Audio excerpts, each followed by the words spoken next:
Taftan border से आए 50% अफराद के टेस्ट मुस्बत आए। विफाक से सूबे को सिर्फ 200 किट्स फराहम की गईं। आजाद कश्मीर में भी कोरोना का पहला मरीज सामने आ गया। पंजाब में 26, बलूचिस्तान और खैबर पख्तूनख्वा में 16 मरीज, इस्लामाबाद से 4, गिलगित से 3 केसेस सामने आए।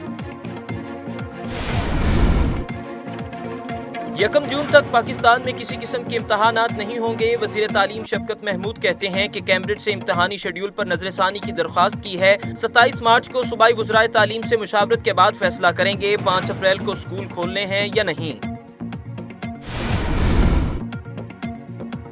पाकिस्तान स्टॉक मार्केट में शदीद मंदी। 100 इंडेक्स में 2200 पॉइंट से जायद की कमी रिकॉर्ड की गई। इंडेक्स 31,000 से नीचे आ गया। आलमी और एशियाई बैंक का पाकिस्तान को कोरोना वायरस से निपटने के लिए इमदाद का ऐलान। एशियाई तरक्याती बैंक पाकिस्तान को $35 करोड़ की इमदाद करेगा।